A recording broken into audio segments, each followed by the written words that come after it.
Yes, guys, welcome back to Lily White Lab. I'm joined by two very special guests today, Ben Bowman and Oh man, Seb.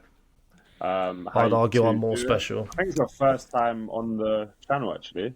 It's not, So welcome. mate. I was back on Lily White Lab in the early days. You I were was actually, on. I was on. What was the show called with the had the dartboard as the thing? it was That Lily was White, that Lily White Lounge. yeah, but we've Oh, rebranded. that was Yeah, me. I remember it was I'm after we lost to Wolves. We were talking about Romero and Van der Ven. That's there we class. go. Honestly, I couldn't even describe the feeling of being on this channel for the first time. It's an absolute honour, mate, and I'm excited for the video. I So wouldn't let him today, big bro you like that, Kish. That's poor. today today we are assessing Spurs' squad's long-term future at the club. And I'm actually going to be very specific and I want to rank it player by player. So we're going to have someone who's you think is the most important player in Spurs' future, long-term future, sorry, and then all the way down to the bottom. So this might get a bit heated because I'm sure we'll all disagree on that. But let's start with I'm going to go for Brennan Johnson, and I'm going to bring Seb on for this one. Oh God, tough start. I think I've said Sorry, for a let's little. go through the tiers quickly. I forgot to do that. Yeah, go At the ahead. bottom, we've got offload him. Then we've got could go either way. So, it's a bit up in the air right now. Good squad piece, vital part of our future, and build the team around him. I'm going to try to split up them evenly in all the different tiers if we can. Yeah. So, let's go with that.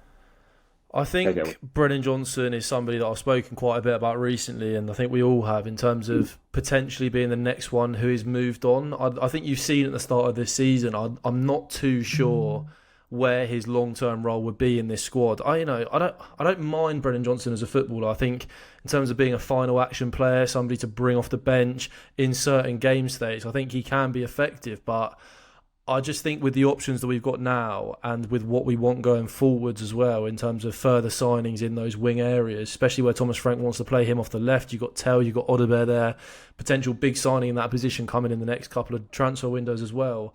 I think that Brennan Johnson is one that I would look to offload probably next summer would be when I would choose to do that. I just don't think he's got value past next summer for Spurs, and I think we could recoup a decent fee for him. He's not too old, so probably looking at like 25, 30 mil for him, I reckon you could maybe get. I agree. Yeah, go on then. I was just going to say quickly, like I think I can't remember what interview it was in, but Vinay Venkatesham kind of mentioned in terms of the transfer strategy about making sure that we also sell players at the right time. Yeah. And I feel like there's probably, while his stock is still at a decent level in terms of maybe how other clubs perceive Johnson, or maybe even other fan bases kind of perceive him in terms of like, oh, he was Tottenham's top goal scorer last season and all this kind of stuff. It's like his stock is still at a point, like you said, Seb, where we could probably get a decent amount of money Yeah. for him. Like you saw the goal, not the goal, sorry, the chance that Mohamed Kudus had on Saturday in that first half, where Odobert does some really nice work, kind of in a deep area, combining with Udogie, making that running behind. That chance doesn't happen if it's Johnson. He's not comfortable in those kind of positions. Yes, he might be the one that kind of runs in behind and gets on that, but you need those technical, creative players to be able to create something in those deeper areas when teams are going to press onto you. And teams have pressed us this season, and we've shown that, like against Bournemouth, for example, we've not been able to get out of it. And that's Johnson's involvement on the left wing is a big part of that, because he's fairly anonymous in build-up a lot of the time, and I feel like we've become a much more functional side with him out the team. In an ideal world, if you could build a super squad where it was unlimited amount of players, Brennan Johnson is a very useful weapon to have in that squad, but we're at a point now where we're struggling to kind of make up numbers for Champions League squads and things like that. We kind of just need to be a bit more ruthless in terms of our squad planning going forward. So I feel like Brennan Johnson is probably the next bigger player that needs to be moved on, I would say, next summer. We'll always Yeah. love him.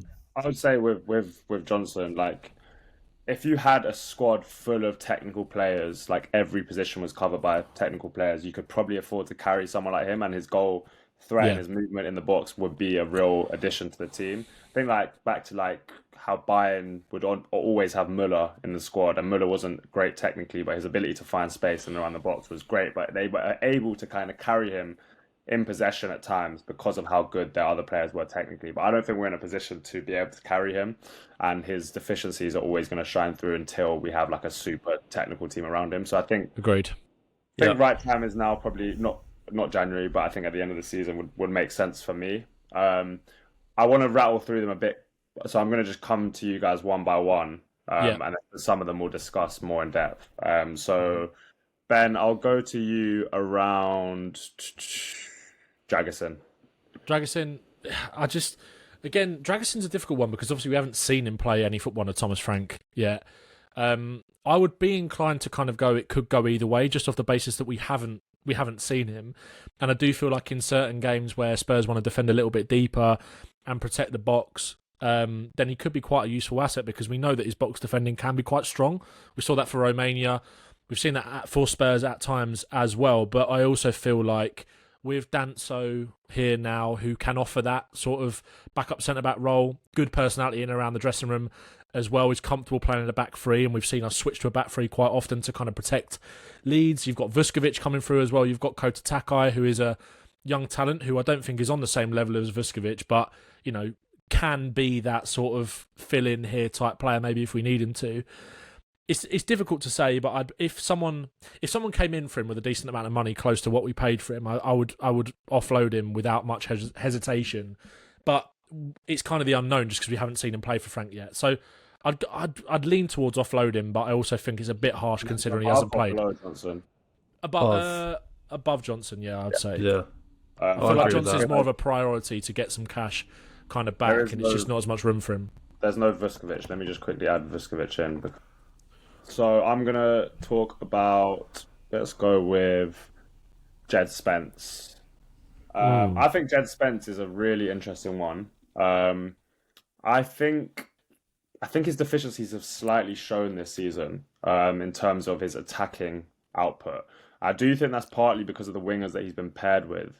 I think if you had him on the same side as someone like Kudus, who can run the attack on his own on that right flank, you're going to see the best of Spence because there's much less demand on him in possession because he can just literally give the ball to Kudus and let him do his thing. And Kudus is that good that you can kind of receive it in any position and make something happen. And then Spence can focus on his sort of 1v1 ability, which is obviously elite, alongside kind of, I think he's really good in deep areas, Spence, as well, at escaping pressure.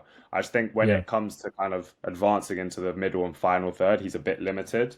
So for me, I think at the moment, I think long term for me, I would probably say good squad piece. I think he's really good at playing both sides, which is so good for a squad, especially with kind of registration issues that we've got. We can kind of have him down as 2-ish players to cover. I think when your kind of aim is to become a top team, I can't think of many top teams that have a more defensive fullback starting week in, week out. I think they sometimes play in bigger games and stuff. But I do think you want, especially with the profile of wingers we've got on that left side at the moment, you probably want someone with a bit more attacking output. Yeah, definitely. And probably a pure left footer. So for now, I'm going to go good squad piece, but I think he could easily be bumped up to vital part of our future. I agree with that. I also think something you spoke about with like his relationship with Kudus, if he gets the chance to play consistently on that right-hand side, is that it just simplifies his game a lot more from an attacking point of view, which massively suits him. Like you've got Kudus, who is happy to come inside a lot of the time, which leaves space for Spence to overlap. He's got very good pace. He's a good crosser as well when he's on his more natural side.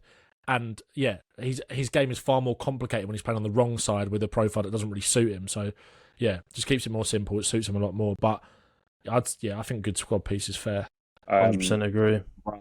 Seb, I'm going to give you Van der Ven. I'm going to go with, I think build the team around him would maybe be slightly strong for Mickey van der Ven. So I think you saw Range build a defensive system around him. And I think that I still think Romero is the A side of that partnership. And I don't really see that changing as long as Romero's at Spurs. So I'll go vital part of our future, but probably the top of vital part of our future. I think he's the one who would be on the periphery, build the team around him. But I think he's shown this season where his areas to work on are in terms of awareness occasionally, box defending.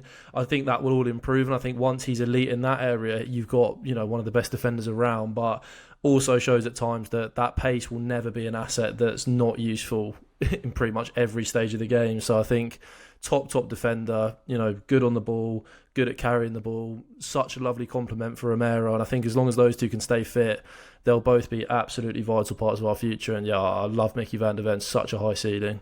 I think with Van der Ven, like if he can lean on his carrying more, because he's such a good carrier, and he struggles to. He's not a bad passer at all, but he's quite a basic passer, so he can't play that complicated pass really.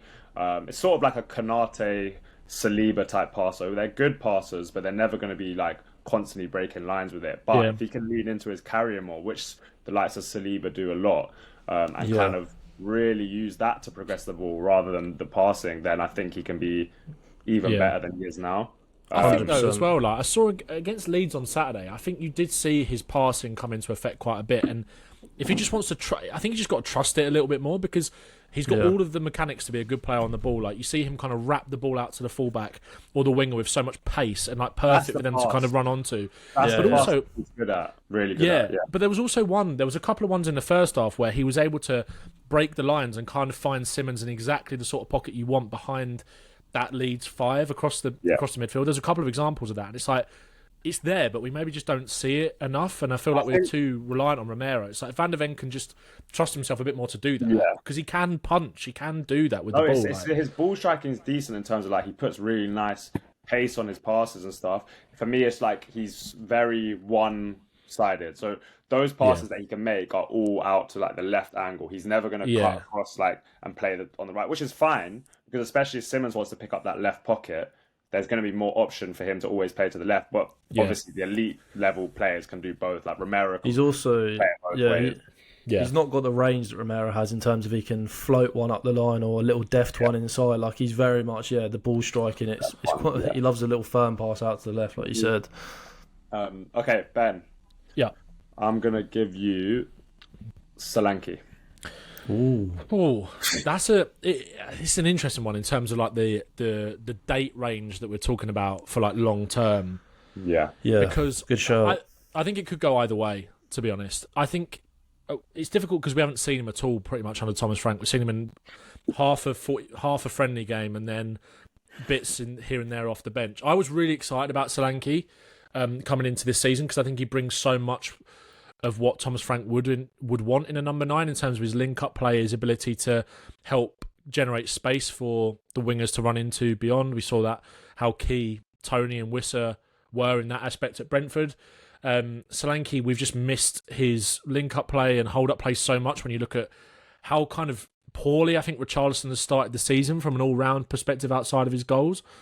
So in the short term, I think Solanke is exactly what we need right now, but if you're looking next summer and you're thinking about Harry Kane potentially being a possible player that could return to Tottenham and be our striker for 2 or 3 years, like Dominic Solanke is a player that I think if we were to move on a striker to make space for Harry Kane to come back, then it wouldn't be Solanke for me. And Conor Moani obviously again hasn't kicked a ball for us yet and is only on loan. It would definitely be Richarlison that I'd look to move on, but I don't think he's going to be a key piece of what we do going forward. But if that ideal scenario was to happen, you couldn't find many better backup strikers in the league than Solanke, because again, he offers you a lot of what Kane can in terms of the link play that Kane would bring, but he's just nowhere near as ruthless. But again, he's a good player he'd be a great player to kind of bring on for like 20, 30 minutes to just give us a bit of an outball. And 100%. He's worked so hard. It's like he's a perfect squad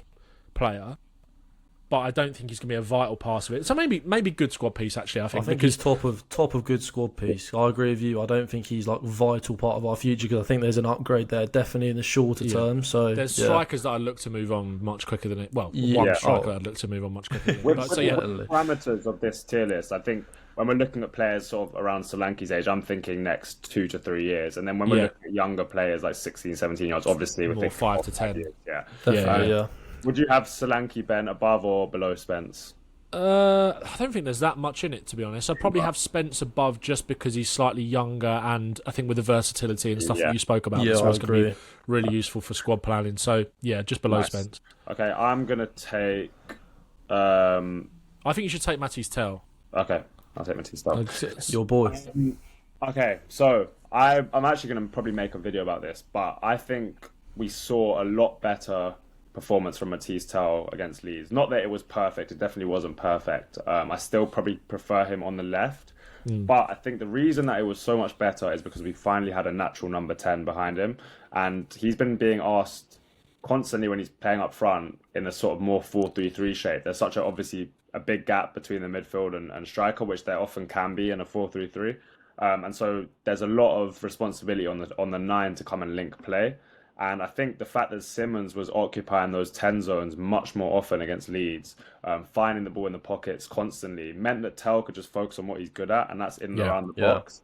And I know that we haven't seen much of his top ability in and around the box, but I think for me that's a confidence issue. I know that Tel has abilities in and around the box, but when you're constantly kind of fighting centre backs and trying to link play and you're not maybe that good at that, then when you do get to your bit where you're good in and around the box, you've kind of had a poor performance up to that point, and I think he's overthinking it. He's trying too hard. Tel's only 20, and strikers, I think, tend to, especially strikers like him, tend to hit their peak slightly later. Those kind of fox in the box strikers, a lot of it's down to experience, because you learn centre-back habits, you learn kind of where the space is going to be, where the ball is going to drop to. That all comes from repetition and playing games. So for me, this might be a controversial one, but I still think Tel is a vital part of our future. I think, again, he could probably could go either way, but I still really rate him. I just don't want it to be rushed with him. I think with him, it's definitely a long-term investment rather than anything we're going to see maybe short-term. And I did think he was going to kick on much more than he has this season, but I still really think he's got huge potential. So I'm going to put him below Van der Ven because I think it's less guaranteed, but I'm going to put him in vital part of our future because I think he could potentially become like an elite forward. I still think that. Yeah. I genuinely think he could go into any of those three categories in the middle. I definitely wouldn't. There's no way in hell that I'd look to offload him, and I don't think he's going to be anywhere near as important to build a team around him. But you can make a case for him kind of being in all three of those middling categories. I would, I do genuinely see that, and there's not many more players I'm rooting for at Spurs kind of more than him, to be honest, with the facts. Mentality that he's shown, and I think there is so much of his game to like, but you would have expected him to kick on more just because of the hype that was around him, right? And also I think a lot of that hype was generated because of how desperate we were for someone to come in and make a difference in January, which is a pressure that's not necessarily anything to do with him. That's not his fault. Like, we were just so desperate for something. Yeah. And there was quite a lot of there was a lot of trials and tribulations with his transfer saga as well that kind of maybe made us more excited for him than maybe we should have been, which has kind of set him up to fail in a way. But he is a player with immense talent, a really good attitude, and I think, like you said, I still see him as more of a player that can affect things more for us out wide. But he'll be like, if he comes off the bench as a number 9 after the international break, that goal I think is going to be big for him, just in terms of thinking like, I can make a difference here. Like, I don't think any of our other strikers, even though it was a bit lucky with the deflection, would have scored the goal that he scored on Saturday. Do you think he? Our other options do you think he should? Do you think he should now, especially once Solanke comes back and Kyler Mwani, do you think he should be ahead of Richarlison in the pecking order, Kish? It's difficult. It's difficult to say that. It's really difficult. I think for me, I want to say that like he is quite a low floor, high ceiling player. So I do. Yeah. That's why I definitely wouldn't have him in good squad piece, because I think he either goes crazy and hits crazy levels, or he doesn't quite cut it. I don't think there's going to be like an in-between where he's just in and out. I think a player like that is ready to kind of be elite at some point, or he flops. I don't think it's like an in-between. I think one thing I noticed about his, like, the way he celebrated that goal, it wasn't as if like he went crazy or anything. He looked quite composed around it, and he obviously knows that like he can hit way higher levels than what he's been showing. And so I do think with him it's about repetition, and I do kind of want to prioritize his minutes over Richarlison, just because there's no real upside to playing Richarlison. We know what we're going to get from him. No. I think the only and also time Richarlison said that you're probably going to get more out of Richarlison, by playing him on the bench anyway, because he's a good differential to turn to, because he can bully centre backs in and around the box. If you're chasing a game, 100%. then I think he's quite a good player to bring on. If you're going to go from the start and try and open up games a little bit more, then there's no downside to playing Tel over Richarlison at the moment, like you said, with what Richarlison's offering or lack of offering. Yeah, 100%. I'm gonna give Seb. We might as well. I'm just gonna quickly do Richarlison. For me, I would offload him now just because of I how would much, as well. how much options we have, his age, his injury record. I know he hasn't obviously been injured yet this season, but I just think it's probably the right time, and especially if we probably want to upgrade the 9 role long term. I just think he's probably not going to be part of our future. But I'd probably have him at the top of this for the moment because I still think he offers more than these two. I agree with that. Yeah, 100%. Seb, I'm going to give you... Let's go Odobert. Wilson. I think with Odobert, I think we're starting to see now more and more of the flashes of why we believe in his talent. I think it was interesting in the game on Saturday.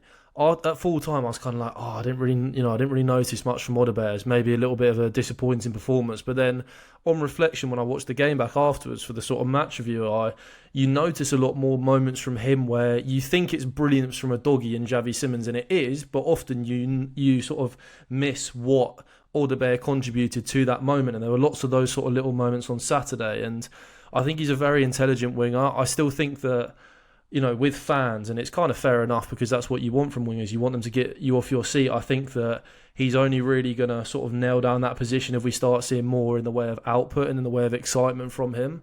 But I think in terms of the long term, I made a tweet about it and I saw quite a lot of other people did. If you just gave that bloke a Red Bull before kickoff, we'll be cooking. And I think long term, if he can almost really develop that personality and grow into himself as a footballer and start believing in his talent, I genuinely don't think there are many more talented footballers at Spurs with a higher ceiling right now than Wilson Odobert in terms of what he could achieve. I think what you said about Tel is interesting about not potentially being a good squad piece because he's got a low floor, high ceiling. I think Odobert is different in that way. I think that he could definitely be a good squad piece long term for Spurs, and I think that he is going to be that. I think he definitely could be a vital part of our future, but I think I'd probably put him in good squad piece now towards the top because I feel as though a big signing at left wing could be coming over the next year or so, as sort of that next one. And I'm just not sure he's going to do enough this season to sort of accelerate that in terms of him nailing down that left wing spot. And but yeah, I really believe in his talent. I always say about Odobert is he's never going to make the team look worse. He's just someone who put him in any team and he's always going to be at a certain level.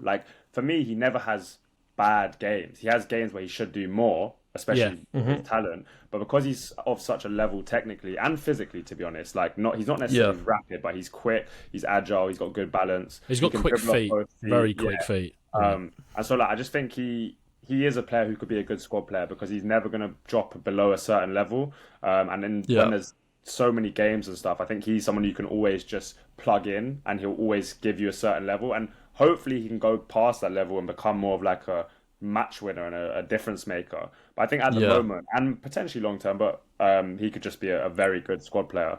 Yeah, that's the thing. When you know someone's kind of got that talent and they've got all the tricks and they can beat a man, you feel a little bit underwhelmed about someone with that talent being more of a facilitator, but that's not a bad thing for the team. It's more just you want more from him because he was very much a facilitator, I'd say, on Saturday to allow Simons to do what he did and allow Udogie to do what he did. They work really nicely as a kind of a little triangle, those He should be doing both long term, though. He can facilitate and also win the game for Spurs. That's what we want to see him develop into. Yeah. Okay, I'm going to put him in good squad piece, but Seb, where would you have him in this ranking? By the way, this video is going to piss a lot of people off. I know that. But when we get final order, it's going to be so many. I'd probably have him below Spence and Solanke just because I feel if we do have a big signing on the left, he could lose confidence and he could quickly move into the could go either way category. So I would have him lower, but good squad piece. Ben, let's rattle through some of the more obvious ones, I think, quickly. Yeah. Ben, just give me a tier, no explanation. Ben Davis. Offload him. Yeah. Bye-bye. Seb. Daddy Davies. Seb, I'm going to give you... Is there any other straightforward ones? Should we have a look at the goalkeepers? I think... Kota Takai. Kota Takai is... I think he could go either way. Yeah. I think that's because I think a lot depends on Vuskovic there. I think in terms of who becomes that maybe fourth choice in the near future. He looked really talented from what I've seen of him It's just whether it scales up to this level. 100%. Bissouma, Ben? I would offload him. I just don't think there's any.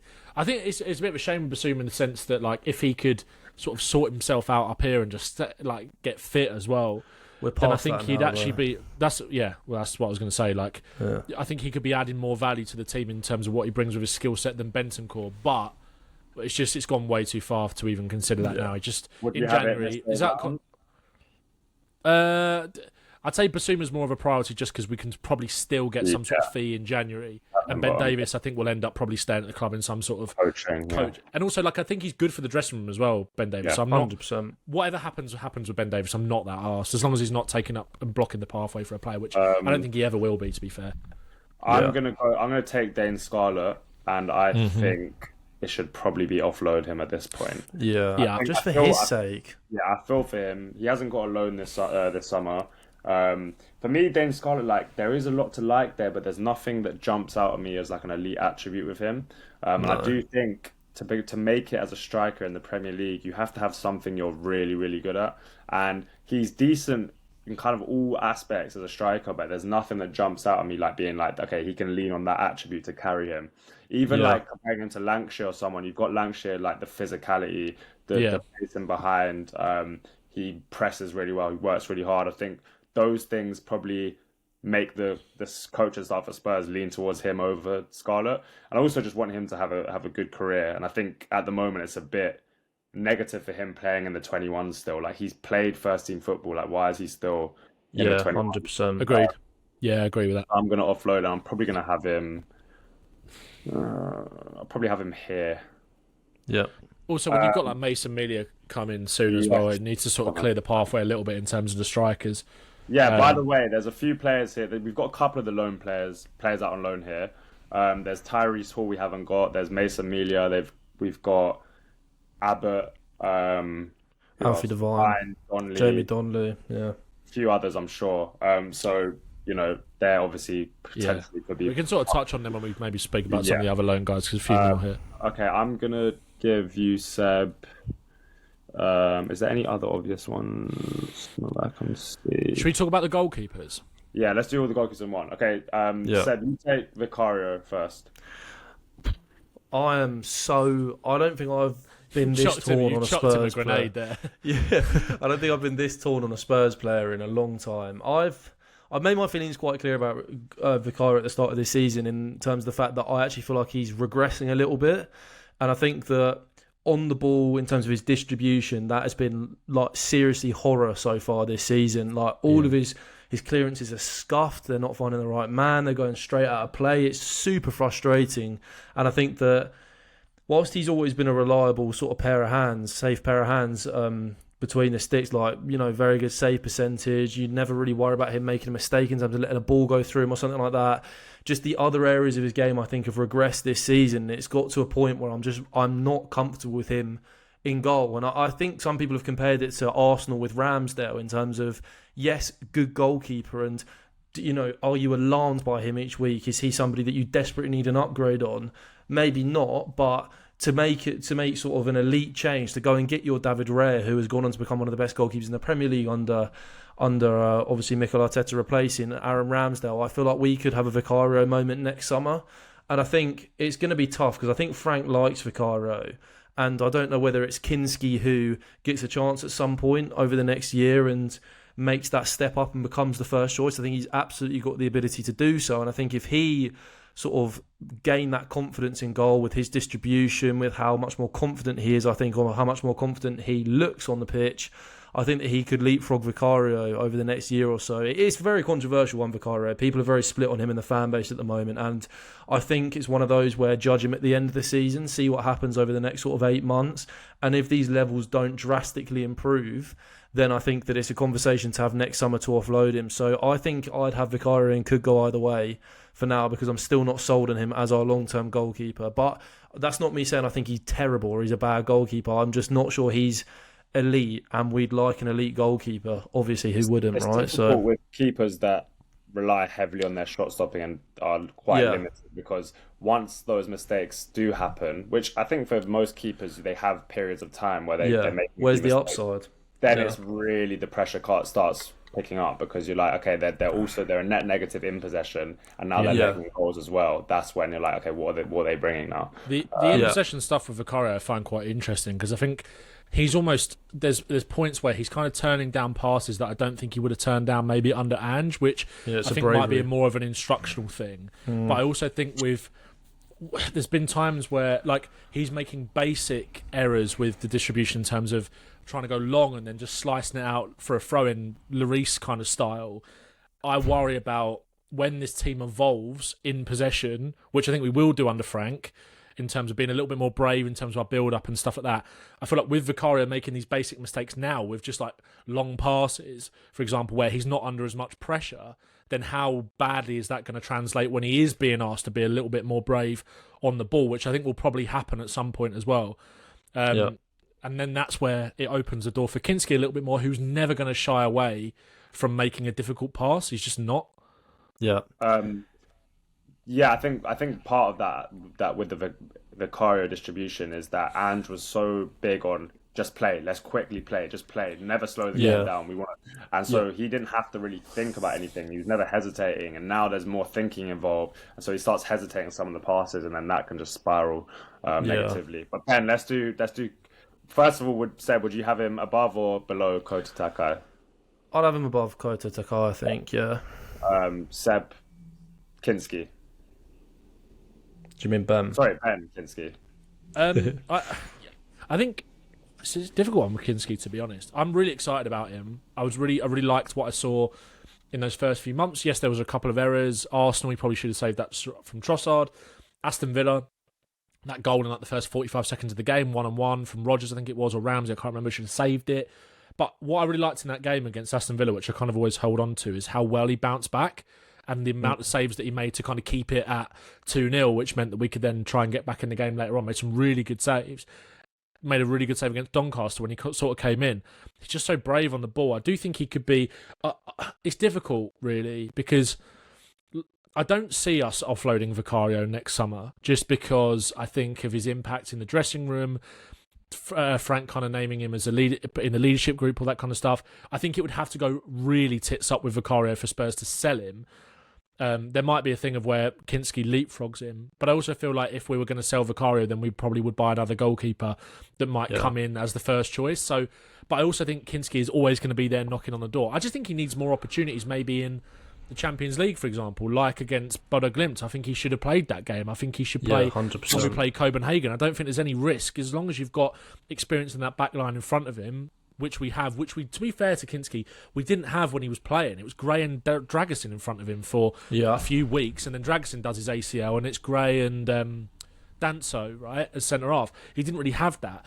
Give him an opportunity on a more regular basis with a more settled first choice back four in the Champions League where you're not rotating as much in front of him, and give him that opportunity. I think he'll be a good squad piece, but I also think he could end up being a vital part of our future. I just want to see him given more opportunities in more high stakes games, I think, with a more settled back four in front of him. Yeah.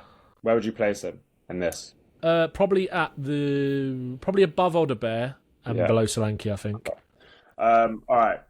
I'm going to go with...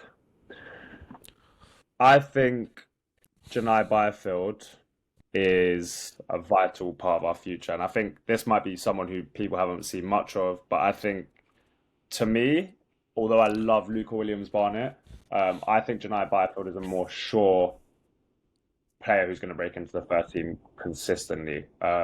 Now, I love Luca Williams-Barnett, but I think Janiah Bfield is just so complete as a modern-day centre-back in terms of there's not an attribute that I think he lacks. And obviously, he's just 16, and centre-backs often break in late.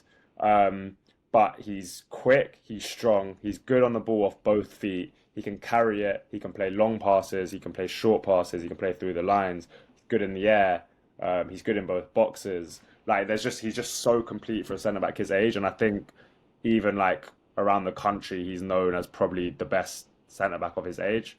And so I think he's a sure kind of player to make it through. The issue with him is how many good, talented centre-backs we have at the club now. But for me, he's that complete as well that there's a way you can find to get him in. Like, even if that's at fullback, he's played a bit of minutes, a few minutes at fullback as well. And I think because he's so good on the ball, that's more than kind of easy for him. I also think, and I know I hate when people suggest this, but I couldn't be against seeing him in midfield at times in like a holding position role, because he's that good on the ball. He's that good technically, and like in terms of the way he turns on the ball as well. There's a couple of times he's like travelled into midfield and then turned on it and played out the other side. I think that is not a bad experiment, especially to play in the academy, see how he does there.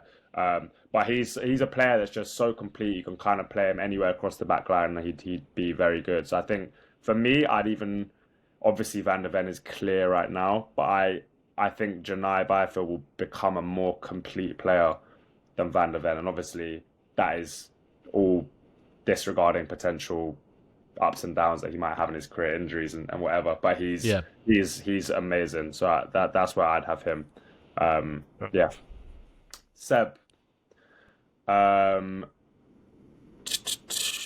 Paulinho. I think that João Paulinho is obviously 30 years old, so he's not got the sort of long-term upside that some of our other midfielders have in terms of your Lucas Bergvalls, your Pat Matsars, your Archie Grays. I think that he's going to be a good squad piece over the next couple of years in terms of those young players will learn from him. I think he's got a lot to offer Spurs over the next couple of years, but I don't see him being a vital part of our future. Really, I think he's a vital part of our short-term future, maybe this season and next season, but I definitely think that once he starts getting to 32, 33 years old, I'm not sure that he's you look at the likes of Archie Gray, Lucas Bergvall, Pat Matsar, the young midfielders we got coming through. Would you want to go and sign sort of maybe a more complete defensive midfielder to complement one of those in midfield? Do we move past João Paulinho as a squad at some stage? And I think saying that he would be a vital part of our future would be a little bit too far, in my opinion. I think that he's going to be a really good squad piece over the next, let's say, 2, 3, 4 years at Spurs, but anything past that I think would have moved on from Paulinho. And I really like him. I really like the impact he's had at Spurs so far. I think that you've seen in games against Brighton, I think you've seen in games against Manchester City, the true value that somebody like him has, and that can be invaluable in games like that, especially when you're going to tough away grounds. João Paulinho is a guy you want in your side and in your squad, right? And I think that will ring true over the next couple of years, but not past that. And I think his limitations in possession, I think you could definitely find maybe more complete defensive midfielders to complement players like Bergvall, Sarr, Archie Gray moving forward into the long-term future, like I said. So I think I'd have him in good squad piece right now, and I think I'd probably have him above Kinski and Odobert in good squad piece, because I think he'll have more impact in the short term. But yeah, I don't think he's somebody who I'm looking at to, be a huge part of Spurs' future, because I think there's better out there potentially. Okay. Yeah. Go on, Ben. I was going to say, I would, I agree. I probably would activate the buy option on João Paulinho if there is one. I can't remember if there was or not. 30 million euros, I think. And in an ideal world, move on Bentancur and Basuma, and then bring in a more of a passer first kind of profile to complement Paulinho. Well, then. I think, but Bentancur is a difficult one, because what we think should happen is probably the opposite of what's going to happen, because he's just signed a new deal. Obviously, I kind of think that we're thinking about that protecting his value. Hopefully, I don't think it is. I think he will be around next season, unless his form does kind of tail off a little bit. Tail off a little bit in the sense of which it has, but the club kind of see it in that way. Yeah. They don't see it that way at the moment. Whereas if he becomes worse, and then it kind of becomes a little bit more noticeable for the people at the club making those decisions. Yeah, I would offload Bentancur personally. I like him as a player. I think injuries have massively destroyed his kind of career at Spurs, because you used to see him being I don't think he's become like a bad, safe player overnight. When he was playing under Conte, he was very brave on the ball a lot of the time, would slalom in and out players. He had so much energy kind of getting about the pitch, on the ball and off the ball as well. I just think injuries have killed him, and kind of really, you can tell they're kind of holding him back, and I think it's making him play in a more casual, more sloppy manner, because he doesn't want to be, it's almost like he's too scared, I think, to be a bit more brave, and I think it's a bit gutting really, because I think Bentancur at full tilt can be a really, really good pivot player. But I also think that when you look at Gray, look at Bergvall, look at Sarr, you've just got 3 better, younger, more energetic, hungrier, braver options there that should be prioritised in terms of minutes going forward ahead of him. I love the fact that Simmons has come into the 10 and is playing in those sorts of games, but I also feel like that means that we're not going to see Sarr or Bergvall get as many minutes as they should probably, because we're going to see Paulinho Bentancur play together in the pivot. If we go away to Arsenal, for example, I don't mind him doing it. If we go away to Chelsea, for example, I don't mind him doing it. Away games where you're very happy to come away from a point, be a bit more stodgy, be a bit more disruptive in midfield, and allow your 10 to be that sole player that's kind of going to make things happen. In home games, like against Wolves last week, we should be seeing Xavi Simons in the 10. We should be seeing maybe Paulinho if you want to play him, but one of Bergvall or Sarr complement alongside, rather than Bergvall being shoehorned into the team in the 10 where he doesn't really suit it as much, in my opinion. Or you go fully brave and trust Gray and Bergvall together, or trust Bergvall and Sarr together. These are guys that have had enough minutes to showcase that they should be playing ahead of someone like a Bentancur in a game against relegation fodder. Like, that's where I'm struggling a little bit with the Bentancur thing at the moment. I just don't think he offers anything to the team that those guys don't, and their ceiling is way, way, way higher. So I would look to move him on personally in the next, not in January, but in the summer for sure. And I've criticised Bentancur a lot, but that doesn't mean I think he's an awful player. I think he, first of all, I think suits a Conte team really well, because I think when Conte plays, there's a lot of the heavy lifting in terms of decision making is done for you. There's all those patterns that Conte loves that you just kind of follow. Yeah. I also think he suits a counter-attacking team, because when he doesn't have to think and he's doing things off instinct, I think he's really good in terms of like wriggling out of pressure and just trying to go forward, because the space is there to go forward. I think where he feels limited to me is when we're playing slowly and patiently, and then he doesn't take brave decisions. He just so ponderous, like it's just like casual and tick by, and for me, that's why I think he's good in big games, because he can take the pressure off in terms of slowing the game down, which you need to in like big away games, like he did against City. I thought he was good against City. Yeah, it was really good. And so, you can use them for those games at the moment, but there's players that can probably do that and more in possession. So I would offload him, but I'd probably have him at the top of this. For now. Yeah, because I feel like it's not, Bentancur in terms of the quality that he has isn't a player that you should be screaming to get out of the club. It's not like that, but it's about how maybe renewing a player's contract like that sets you back in terms of recruitment and just also not being able to sell players at the right time again. It's also not even necessarily just a reflection on his ability. It's also, you've got 3 super talented young midfielders coming through who I want to start taking the minutes that he is currently occupying. None of this is about Bentancur, really. It's not. He has limitations, but he's a good squad player. The lack of a deep passer we have is obviously probably our most pressing issue, and that's not his fault. That's the club's fault. So then that's a major part. Okay, let's. I'm gonna take. Wait, is it back to me? Yeah. I'm going to take Brandon Austin. I'm going to take Romero. And I think build the team around Romero. I think Romero's win comfortably. I think we'll struggle to ever get a player brought in that will be of the level of Romero in a long, long time. In terms of, I think he's the best, barring Kane. I think he's the best player we've had in terms of compared to players in his position worldwide. Yeah, I agree.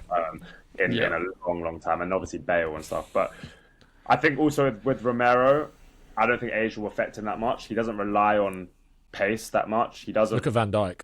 Yeah, exactly. He'll get better. I agree. I think he'll get better, because I think he's even getting better now. I think in terms of his decision making.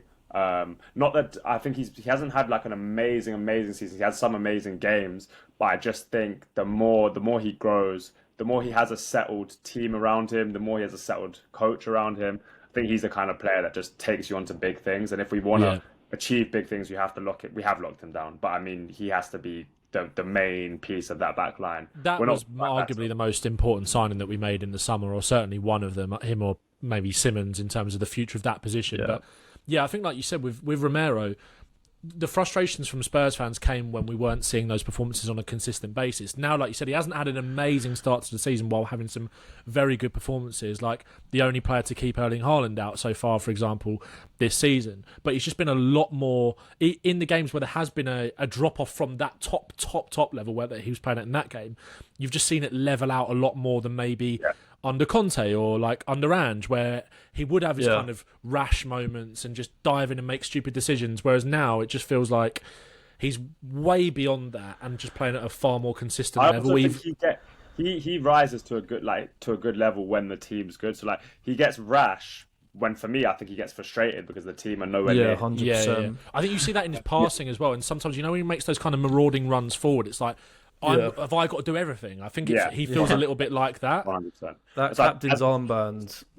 As the team improves, he improves. I think he's seen it at Argentina as well. Like he's obviously led them to That captain's armband was the best thing that we've probably done for him as well, in terms of now he has a responsibility to not, like you said, not even keep his head in terms of cards or rashness, but just everything all round game. He's brilliant. Yeah. Okay, Seb, Udogie.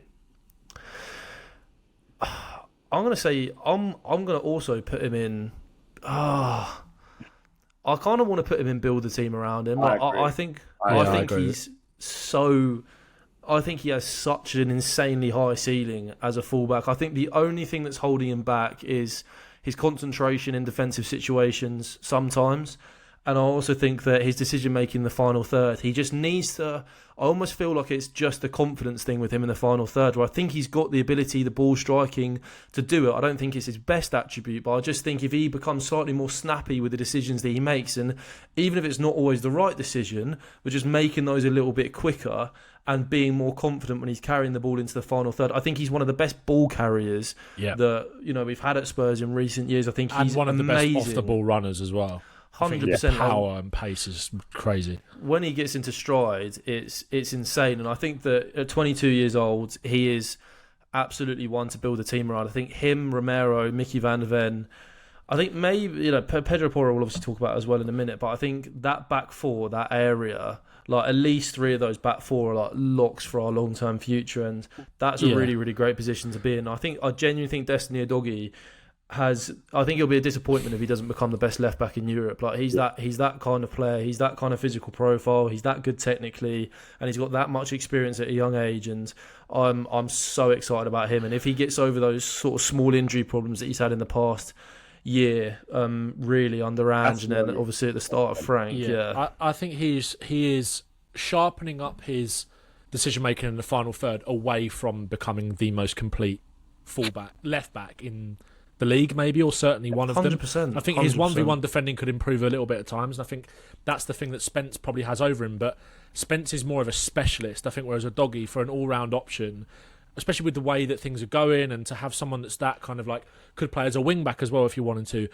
I think Ange was almost terrible for him in terms of the physical demands, but also good for him in a way because it showed how effective he can be in the centre of the pitch as well. Underlapping runs, overlapping runs. He's comfortable to receive the ball on a half turn in the centre of the pitch. When you've got a winger that can stay wide, allow Udogie to affect things in the middle a bit more.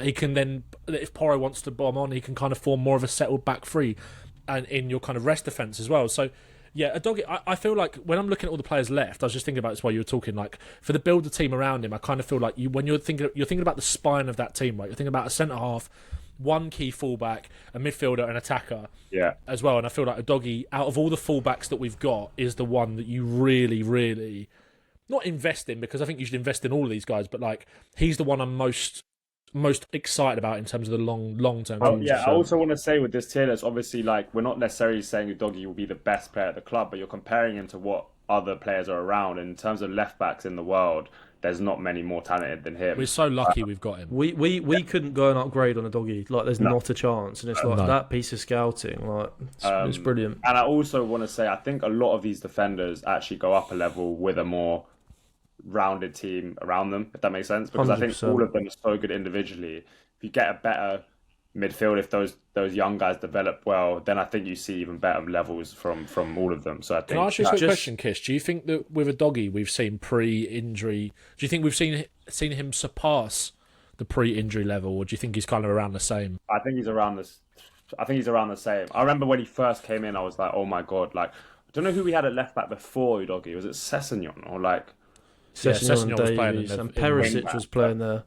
Yeah, I mean, like Udogie, like I remember thinking, oh my god, I'm not used to having a fullback like this at the club. Yeah, who's just kind of good at everything, so composed in possession, so secure on the ball, so just has it all really. So I think he's a massive part Ben, I'm going to give you Porro then. Yeah, I think I wouldn't. Porro's. I wouldn't say he's quite at that level of a doggy in terms of build the team around him, but I don't think he's that far away. I'd put him in vital part of our future. Yeah. I think in terms of what he gives you in possession, again, his. Sorry, go on. Where are you placing him? Sorry. I'd say I'd personally put him above Bfield, but I would also have him below Van der Ven. So, like the only reason I'm putting Bfield there is I'm trying to create like a longer term look at Spurs, and obviously there's fair. Okay, put him above. In that case, put him above Tel, below Van der Ven for me. Yeah, I just think Porro will be a big part of what we do going forward. Yes, there are things to work on from a defensive point of view, but he's nowhere near as bad defensively as people make out. He's crucial to our build-up, crucial to us in possession. He can make things happen out of nothing, which is a quality that none of our other fullbacks have. His crossing is superb a lot of the time, just far more consistent than people outside of Spurs make out as well. And he's a great personality to have around the dressing room. I think he's a winner. I do genuinely believe that. And I think one thing I've always said about Porro from a defensive point of view is that even if he gets beaten, you've got to accept at times you're going to get beaten with the quality of wingers in Europe and in this league as well, right? When you think of the players that play on that side. He wants to defend. Like, people kind of see him very similar to Trent, where it's like, yeah, they offer you so much going forward, but they're a liability defensively. I think a lot of the time Trent was a liability defensively because he actually didn't want to do it. Whereas I think Porro, you see it in his mentality and his ability to get back and recover a lot of the time. He's very hungry to do it. It's just that sometimes he just gets beaten by the better player. Never short on effort, is he? And no, he's a top player, top mentality. I love him. Something else to consider with Porro is that he's probably the only bloke in this squad that you can say that he just never gets injured. Like, he's very reliable from a fitness point of view, which I think is a massive thing too. And obviously, that can always change in sort of the blink of an eye. And because he's played football so consistently for the last 2.5 years, that could all come crashing down. But right now, he's probably the most reliable force in this squad as well, which does definitely play a part too. The only thing I would caveat with Porro is I think right now he's super important because of how much he brings in build-up for us and how much we're lacking players who can pass the ball. Yeah, I think when we kind of maybe solve some of those issues, maybe he's less important. Not that he's doesn't bring stuff to the team still, but we won't be as reliant on him. I think at the moment we're very reliant on him right now. If this was a presentation, I think he's one of the most important. But yeah, we'll see how that unfolds. I'm going to put Austin in go either way because I forgot about him. I think if he wants to go and better his career and play first team football, then he might move on. If not, he'll just be a third choice. Best job in the world. Yeah, and also we're not in the position to say offload him, considering he's the only homegrown club trained player that we've got. So it's just like, I think there's a couple good keepers coming through. I forgot the names. Keely's gone. Luca Gunter, is he one? Luca Gunter, yeah. Keely's gone to Luton. No, Luton. All right. I'm gonna take Mikey Moore, and I this one is difficult because the same concerns that I had around him when he broke through are obviously showing much more now. But I think that's obviously a confidence thing. It's a horrible loan for him at the moment. Like, you couldn't really get a worse loan. That's like Rangers is the most toxic place in Europe right now. So I think for a young player that's really difficult. Now that could easily help him, like kind of solidify his mentality, get him used to kind of the pressures of first team football. We won't see that for a while, whether or not that's helped him. I think for me, his issues have always been around like athleticism and intensity. And if you look at all the best wingers in the Premier League, can't think of one who's not athletic. The only kind of players who are able to cut it in wide areas are the elite kind of technicians, like Bernardo Silva at his best, Oscar Bob even is athletic, probably more athletic than Mikey Moore, but those kind of players he needs to model his game on, and I'm just not sure if he's very, very good technically. For me, it's at the moment, it's that could go either way, and he was like our promised kid, whatever, but I don't, when I've seen him play first team football, I've always seen those deficiencies, and obviously if we're trying to aim to be a top club, I'm not sure many teams have wingers who can be not athletic. And for me, he's not necessarily creative enough yet to be a 10 long term. The pathway's not there at Spurs with the 10 as well. With Simmons signing, with Madison, Kulusevski. And obviously we'll come on to Williams Barnett. So for me, I'm going to have him at the top. Could go either way because I still think he's really talented, but I think there's a lot of development to come from him. And just hope it all clicks. Some players just do really shine in youth football, and that doesn't necessarily mean it always translates. And Sometimes those things are hard to predict, and I really hope it does. But I do have some issues with his game at the moment. So we'll see how that one unfolds. Right, Seb, I'm going to give you Pape Sarr. My boy. Vital part of our future for me. I think he's sort of a bit of a... He's such a unique player within our squad. I think he gives us something that none of our other midfielders give. I think he's got a lot more technically than some people give him credit for. I think he's a goal-scoring threat from both late runs into the box and from striking the ball outside the box as well. You've seen that throughout his career at Spurs so far. Maybe not as consistently as you'd like, but he hasn't been consistently starting games. I think sort of how important he is in those bigger games as well for his pressing ability. You saw that, first. You've seen that throughout his Spurs career, but against City at the start of this season, for example, and it's a bit of a struggle in terms of he's never obviously going to be a 6. You've got Lucas Bergvall in the 8, who I think is our real like star boy in that area, and I think has insane world class potential. I don't think Pat Matissar will ever be world class personally, but I think that he has such a big role to play in our future as more than like just a good squad piece. I think that he'll have years at Spurs, hopefully, where he is starting regularly and he's contributing regularly. And I think that he's, obviously, where it's such a big squad game now in the Premier League, he's such a good weapon to have. And I absolutely love him. I think that his ceiling is very, very high. I think he'll obviously long-term be a number 8. And I think it'll be interesting to see what Frank does with him going forward this season, because he does love Paulinho and Bentancur in that pivot, and he does love playing Bergvall in there as well. He's played Sarr in the 10 quite a lot, but yeah, a vital part of our future for me. He's brilliant. Would you have him here? Would you have him there? I'd have him above Porro, below Van de Ven again. Yeah. I know people are going to probably go crazy with me having Bfield above these guys, but I do want to say that I'm talking at their best, their ceiling. We're trying to predict what these players are going to turn out to be rather than what they are right now, obviously. I hope everyone understands that. Okay, Ben, I'm going to give you Maddison. Maddison, for me, I would say could go either way. Just purely because of the fact that I love James Maddison. I think us three have really kind of... And a lot of Spurs fans, to be honest, have kind of banged the drum for him for a long time because of how he's perceived outside of Spurs. Like one of the most criminally underrated and overhated players, which is just because of his personality, really, as much as anything. This guy was crucial to us under Ange last season. And I know people aren't willing to give Spurs players the credit they did deserve at times under Ange because of how shit we were. But Maddison was absolutely vital to the way that we wanted to play. And that Europa League run, we wouldn't have won that trophy without him, even if he couldn't play in the final. So it's really harsh to sit here and think about a future without James Maddison, considering how good he is and how much you want it to work for him and how much you want to see him play in the Champions League and all these kind of things, the things that he wanted to come to Tottenham to do that have been taken away from him because of this incredibly cruel injury. But the reality is we have signed one of the best number 10 prospects in world football in Javi Simmons, and we've got Dejan Kulusevski, who is going to be a big player, I think, as well. We haven't touched on him yet, but will more than likely be a big player under Thomas Frank as well, who can play on the wing and can play in the 10 as well. So I would never, ever rush to offload James Maddison, ever. And I think that would be a stupid thing to say, even if you could make the argument that actually selling him in the summer with 1 year left in his contract rather than letting him run it down and kind of becoming stacked in that position when you've got maybe Williams Barnett coming through as well, potentially. Do you want to block his pathway by having Maddison, Simmons, Kulusevski that can all play there?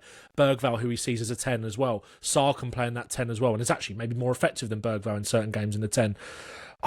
It's really harsh, but to even think about offloading him, so I'd put it in could go either way. It's one of the most upsetting injuries at Spurs that I've seen in recent years. Like if we had him you could make the argument that his Spurs career is done.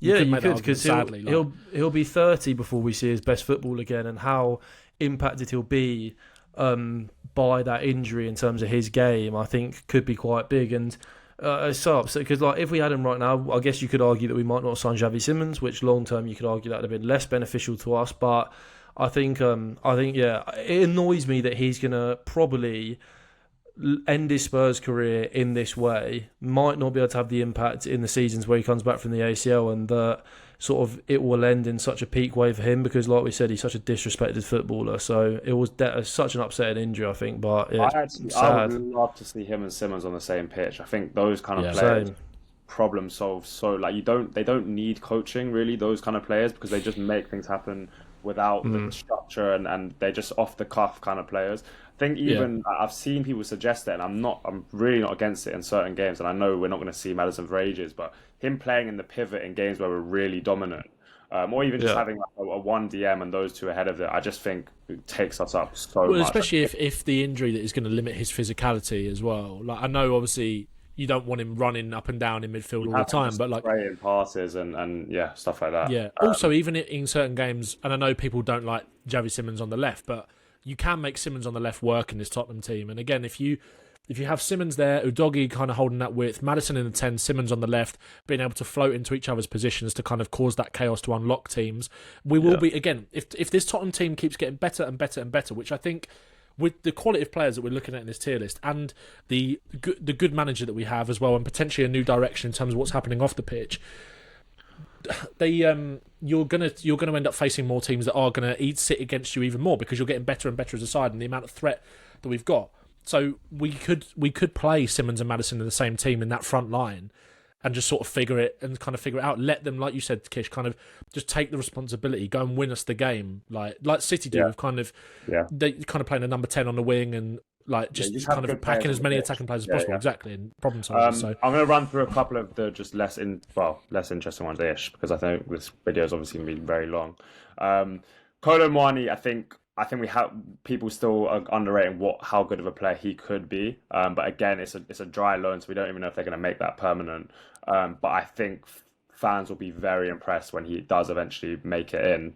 He's also very Thomas Frank-esque player in terms of transitions and carrying, and I think he's going to be really good. But again, it could go either way because it's a dry loan. So I'm going to have him probably above Maddison at this point, just because of what we're lacking in the squad.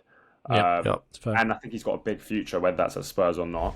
I'm going to put him there.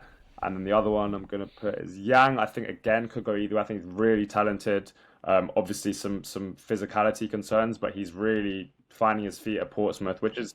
It's not an easy league for someone like him and his profile to even just break into a team and start games. So I'm really impressed by what he's doing there. Not only for like a on-the-pitch side of things, but for someone to come from the other side of the world, not really probably know anyone. I don't know if he speaks the language. Quite slight in stature in terms of on the ball, but is breaking into Portsmouth and scoring two. He scored 2 vital goals now. So I'm going to have him in. Could go either way, just because. I've also seen a lot of Portsmouth fans kind of talk about his like they just really like him, like his personality, and kind of they almost see him as like, you know, when it happens, they got young players kind of coming on loan. It's like we want to look after this guy, kind of almost. He seems like a really favourable or a really good character there, and they really like him. 100%. And then last one I'm just going to quickly run through is Danso. I think Danso is a quality squad player at the moment. I just think the amount of talent we have at centre back, this could go either way with him. So I really like him for the moment. I think he's great to bring on in games where we're trying to defend leads, and he's very good box defender. He's okay I think he's good on the ball. I don't think he's elite on the ball. No. I think we have some absolute superstars coming through. So potentially it could go either way for him. Obviously for the present time, I think he's a great squad piece, but I think I'd probably even have him here long term just because of what we have at centre back. Not to say he's not a very good player.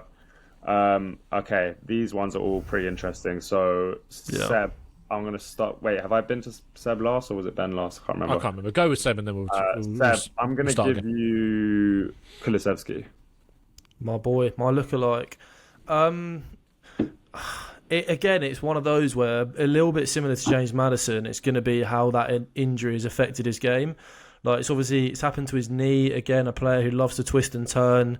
His knees are under a lot of stress. How that affects his game in the sort of immediate future with him coming back. I don't think we'll see the best of Dejan Kulusevski until the 26-27 season, the start of next season. I think that's when probably Spurs will be aiming for him to be absolutely fully back to his best. We might see glimpses of that this year if he's back in the new year, but it will take him a long time to build up his fitness. And I think with Kulusevski, when he's not on it physically and when he's not at 100% physically, I think that really shows in his performances. But I still think, he was our best player for the first 6-7 months of last season. I still think he is at his best. one of the very best players in this squad, creatively, ball carrying wise. You can play anywhere on the pitch. Can play attacking midfield, right wing, left wing, false nine. I absolutely love Dejan Kulusevski, and I think it would be doing him a disservice to say that he's anything other than a vital part of our future. Because if he gets his fitness back, and if he gets any of that form back, he 100% starts in this side wherever it is. And I think he's a vital part of our future for me. And I'm just going to go off the fact that he is going to get back to his best.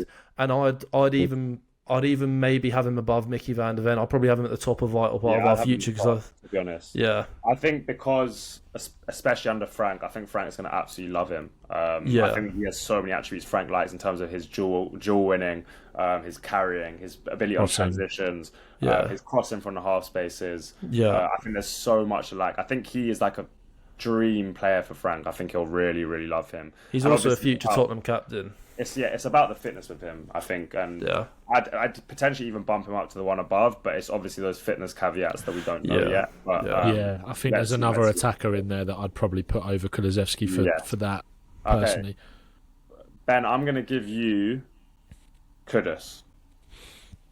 I love this guy so much. Only one place.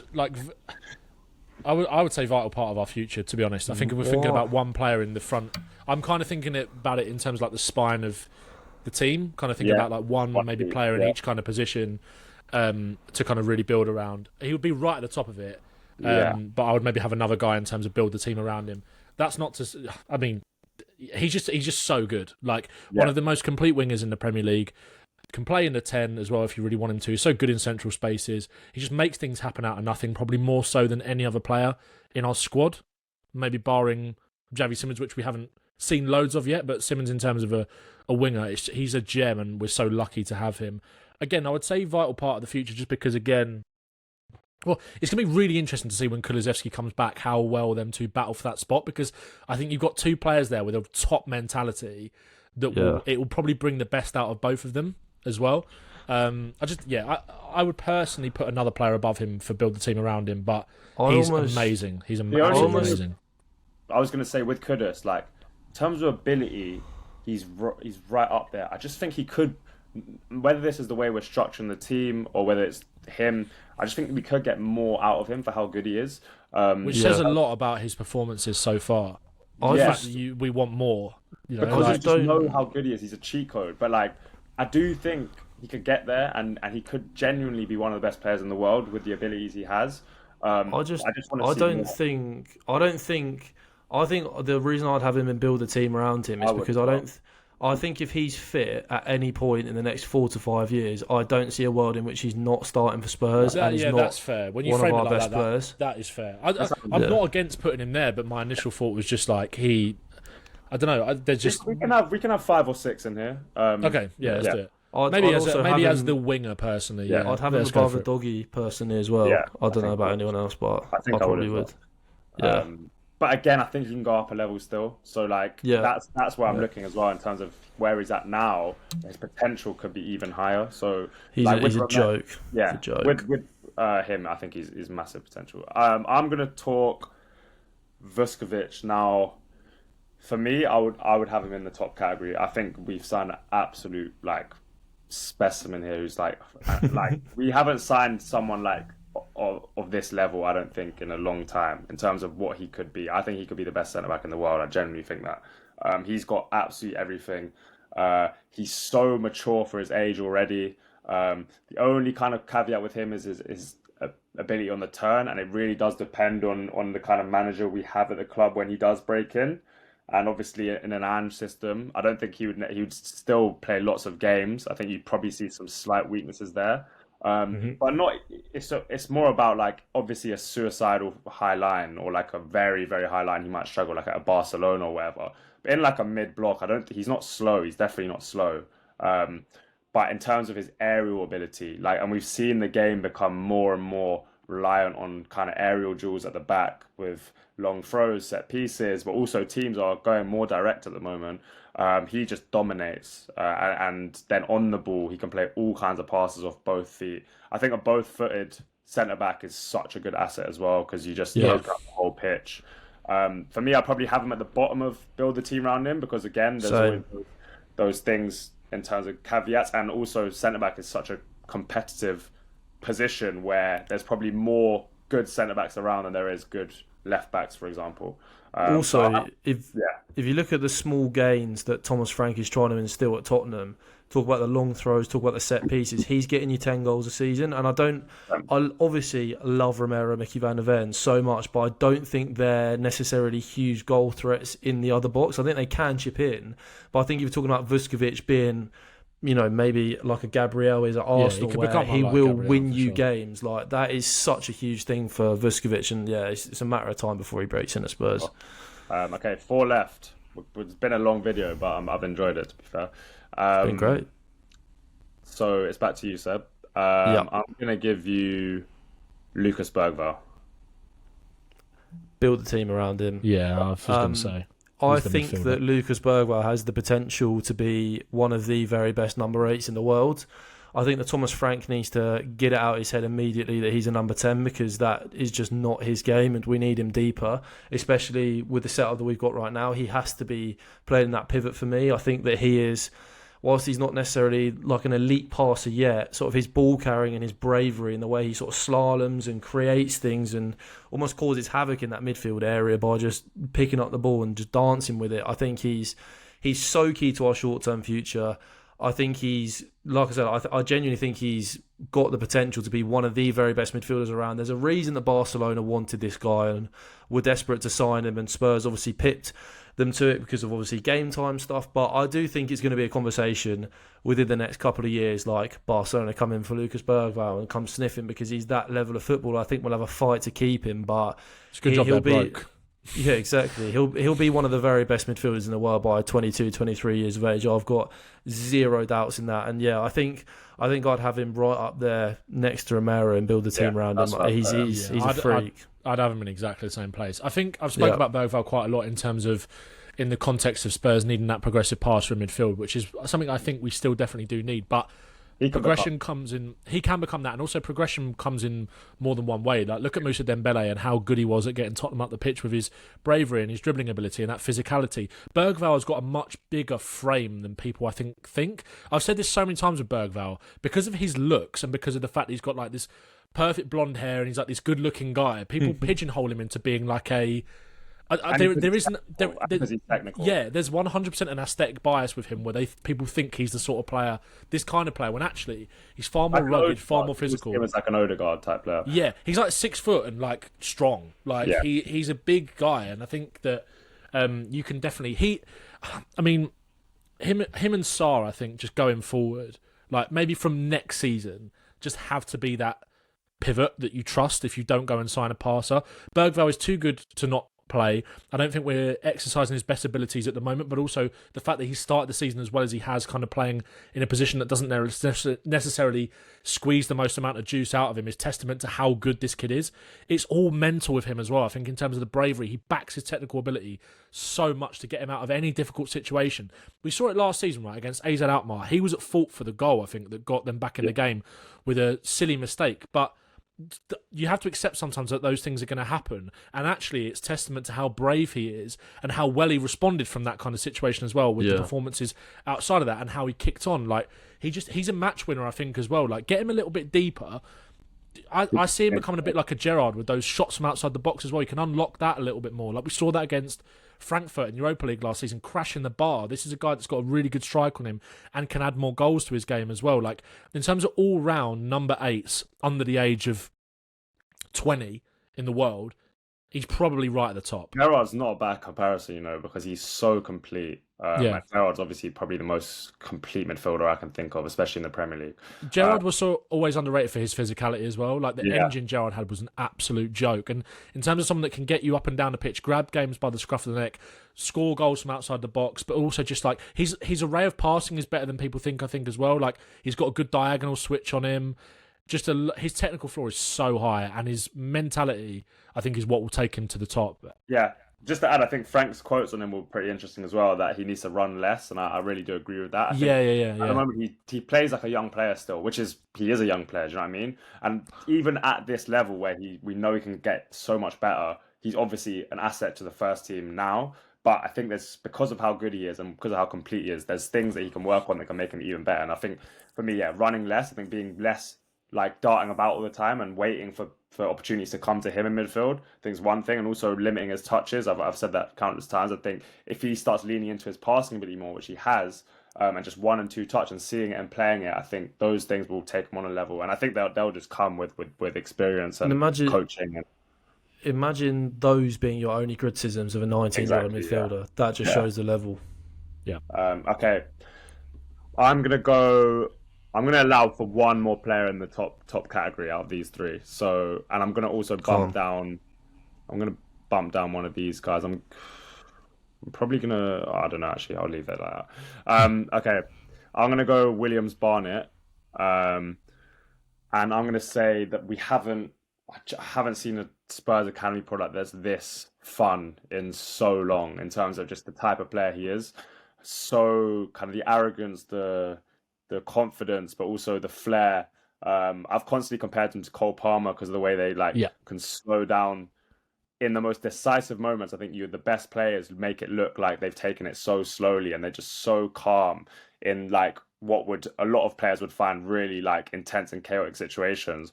They just sit people down, fake, and then score in the open goal or whatever. I think the only thing with him is if it translates to first team, because obviously at the moment he's killing it. And that level's too easy for him, isn't it? I think at the moment, which is mad because he's 16 and they're all 5 years older than him. Some of them 4 or 5 years older than him. But it's whether he can carry that arrogance and confidence into a first team environment and a senior environment. And I would like to. He is the kind of player you keep around the place, but I'd also like to see him on loan just to see how he deals with first team environment and pressure and stuff like that, because academy football at the end of the day is pretty redundant. It's almost like a training exercise a lot of the time. And so I think for me, I'm going to put him just below Van der Ven, maybe. I just think Bfield for me is a more sure guarantee to hit the level just because of how complete he is as a defender. Yeah. Whereas players like Williams Barnett, I feel like you need to see how it translates. If you could pick a loan for Williams Barnett for next season, where would you send him?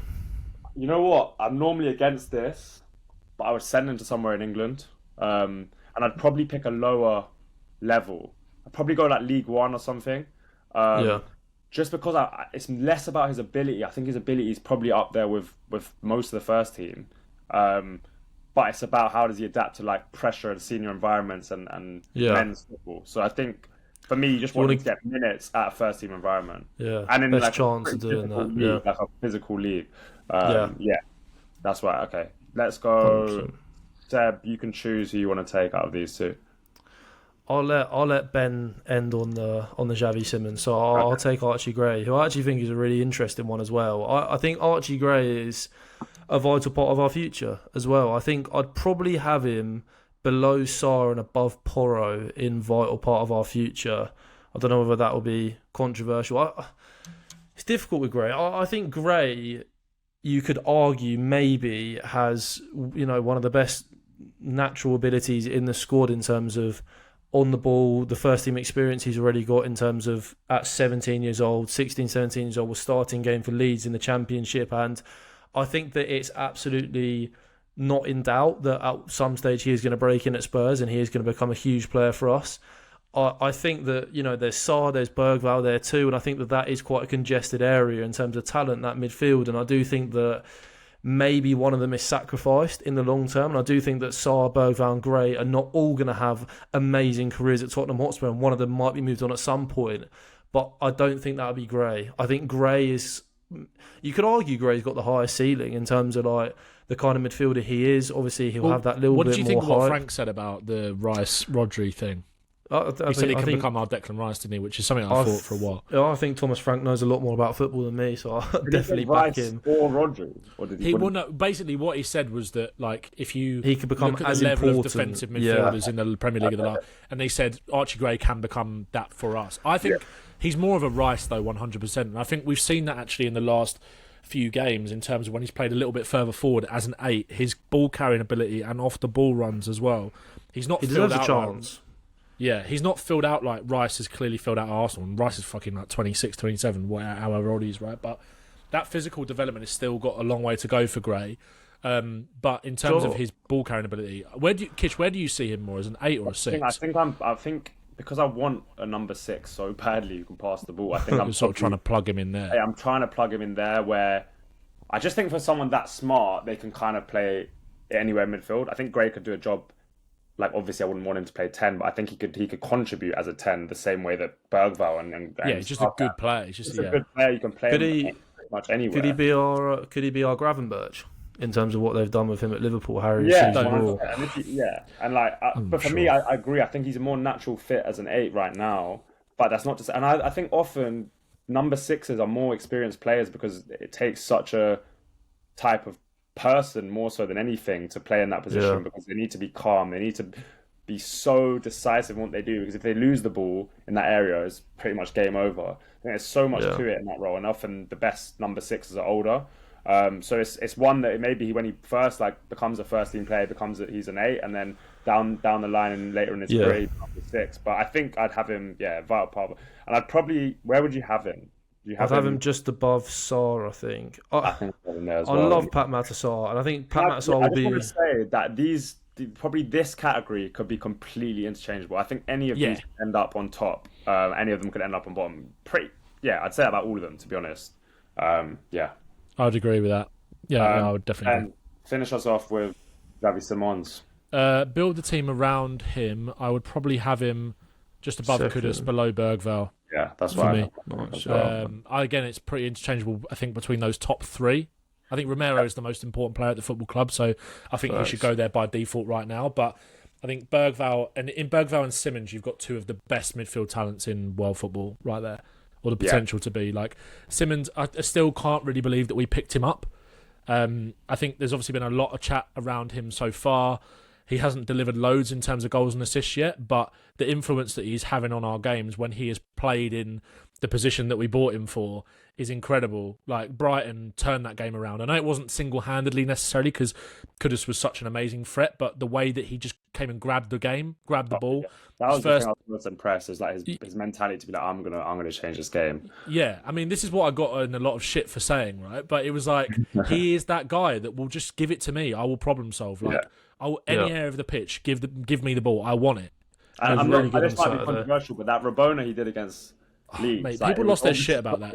The thing is, in the moment, I was annoyed because it was like, oh mate, come on, just get your head up. But I saw you tweet about it. I think who was it? I think Jack Tetrunk tweeted about it as well, being like, we want players that can have a bit of flair until they actually do it, and then it's like, oh, fuck. Like, if that had come off, we'd have been talking about one of the assists of the season. I think he's a lot like, me and Seb were talking about this earlier, I think he's a lot like Maddison, where he's just really not comfortable on his left foot at all. And you see why Maddison just travellas a lot of the time. Simons probably should have just done that, but people still moaning about now. He won the game, who gives a shit? He was brilliant on Saturday.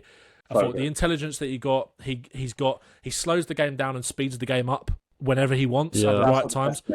Maddison does that really well as well. They're not necessarily fast athletes, but the way they can change speed because of how comfortable they are technically, where he just draws players in slowly and then quickly goes past them. The best thing he did was that the one where he clipped it through to Udogie in the first half, where he drifted out over to the left to collect the ball, slowed it down massively. It's just the little details with his drops of the shoulder and the little body feints.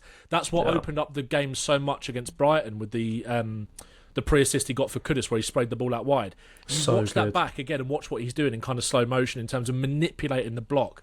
He is incredible. And also, like, one thing I love about him in terms of the mentality, he's like Romero. Like, when Romero's got the ball, you constantly see him dictating, like, with his actions, with his hands. He's like, you do that, you move here. Simons is doing that as well. He's 22. He has got, like, in terms of his ability to influence a game and the impact that he has on his teammates and the demands that he sets, I just think he's going to be... And this is the difficult thing with Maddison. Of course, you want to see them play together, but I just think Simons, once he properly gets going, we're not going to look back from him. He's so good. So good. Yeah, definitely. That's it. I want to say that obviously there's an order in here, but I also think so many of each categories are interchangeable. So I think more look around the tiers themselves. We tried to put an order on it, but obviously it's very hard to predict the future. But Ben and Seb, thanks for coming on. I know we're gonna put this on all our channels, so I'm sure some of your viewers as well. But yeah, subscribe to Kish, everyone. Yeah, subscribe, please, guys. And comment down below. Do all that stuff. And thanks for watching. That's a very long video, but I hope you've stayed till this point. So yeah, pleasure. Nice Enjoyed one. it. Nice one. Adios. Kish, you should put this out. I reckon you should release this as